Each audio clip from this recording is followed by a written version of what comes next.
if you can step out of that, persuade your boss and your organization to give you exposure in some other functional aspects. It can be in human resource management, it can be in supply chain, it can be, if nothing else, look for short assignments, be part of a task force or a committee that's doing work that's not totally related to your own profession.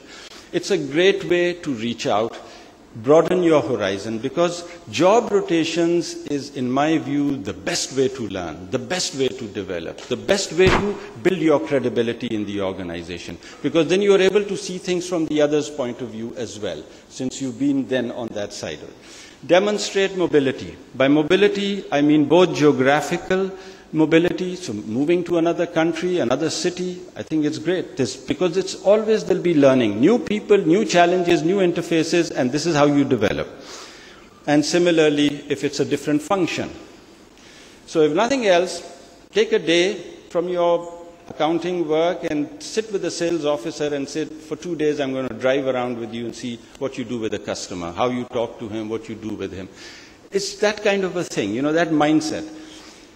Have the courage to step out of your comfort zone. A lot of people say, oh, well, I might flip-flop there. I remember the time I was petrified when my boss called me and said I was going to be the vice president finance of Exxon Chemical. I said, what? I mean, I don't even know how to read a balance sheet properly. But I did it for 2 years. I learned a lot. I'm not a finance professional, but they gave me that opportunity. Anyway, not afraid to make decisions.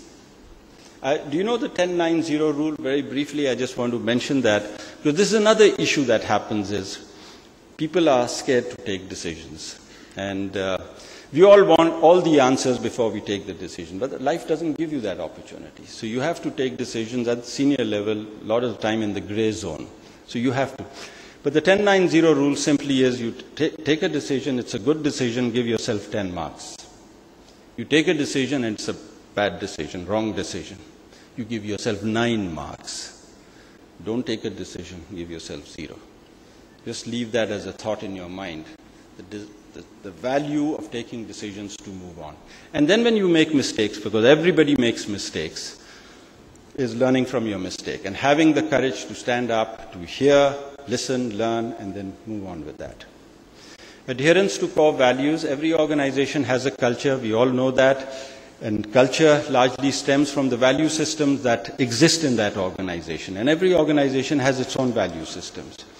But from you, as a CFO, as a finance and accounting professional, I think a few areas clearly, and those were very nicely highlighted by our keynote speaker as well, you've got to be the champion for some of them. And ethics, integrity, and I've added merit as the 3 most important value systems that you stand and champion in your organization. Now, that should be your motto. Value an open and a transparent culture, because at the end of the day, all this confidential annual reports and appraisals and all of that, they just create more of a mess. I subscribe to going with an open culture on this. And remember, it's always easy to make a speech on values, but it's in the hard times, it's in the difficult times that your values get tested. And you will come across these situations. That's when you need to stand up, and that's when your organization, your subordinates, your peers will say, here is the man, he believes, or a woman who believes in the value system that has been espoused.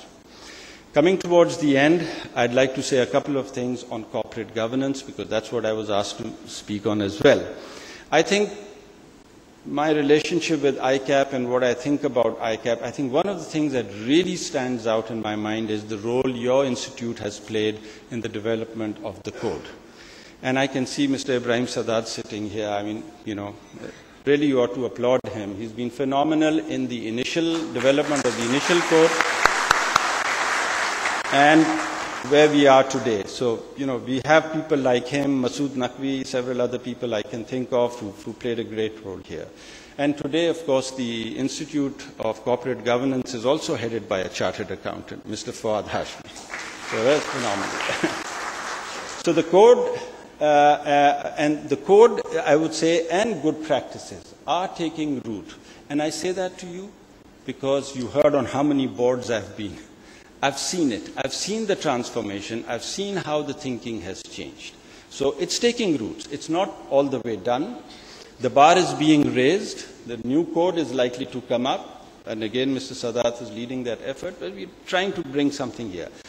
So good governance is again something that will help our economy and it will help us integrate. Because, you know, ideas, money, people now move boundaries so easily, international boundaries. So we've got to have a code that we follow, which is, you know, like a global standard. And I think that's what all of this is intended to do for us. Finally, governance expectations from the finance professionals. We all know, and I say it from experience, you have the maximum exposure to the top decision makers in the country. And if you're the CFO, you're first amongst equals in most cases. There have been some situations where I've seen that's not true, but by and large, most organizations, the CFO is the first amongst equals after the CEO. So you're in a position where you can impact, you are heard, you have the opportunity. So you are nicely positioned to impact strategy and also good governance. Recognize the benefits. So you will make that impact if you recognize what good governance is. You've got to know what it is, understand it, and of course if you can subscribe to it, then you will definitely make that impact. And if you believe in that, you will enhance the enterprise value.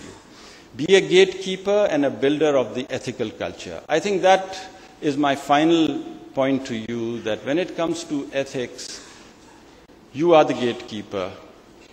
Let everyone else do their bit, but take your role as a gatekeeper and see if you can do beyond just gatekeeping or goalkeeping. You can see if you can build on it further for your organization.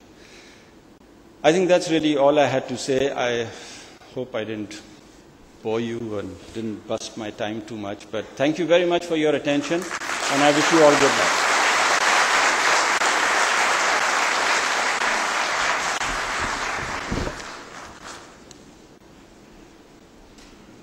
Thank you very much, Mr. Zaffar Khan.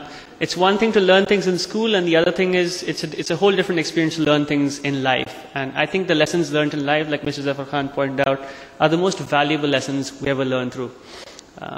He mentioned another legend in Pakistan, and I like to call that legend, Mr. Ibrahim Sadat, to join me on stage and hand out a memento of appreciation to our keynote speaker and to Mr. Zaffar Khan. Mr. Ibrahim Sadat.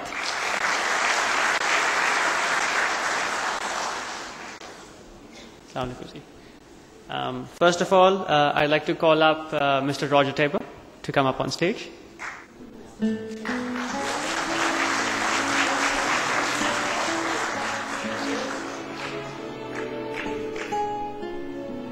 Next, Mr. Zaffar Khan.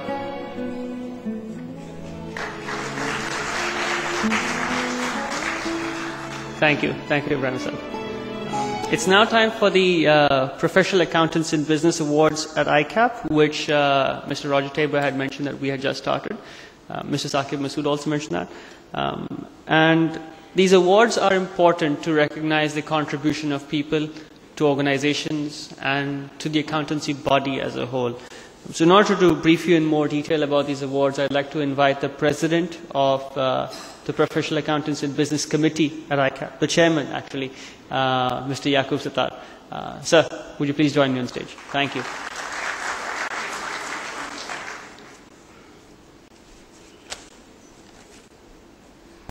Bismillah ar-Rahman ar-Rahim. Assalamu alaikum. And first of all, thank you very much for this wonderful response.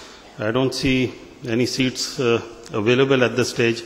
I got a frantic call from ICAP yesterday morning that, sir, we are crossing 500, so we have to stop. And it was with a very heavy heart that I had to say, please stop, because the hotel did not have any more facility or arrangements to cater for more than 600. But thank you very much for being here. And the reason I am here now is that, as you heard the President say, that the Council of ICAP has entrusted a big responsibility on the Professional Accountants and Business Committee. And the responsibility we have is that 80% of our members are in the industry.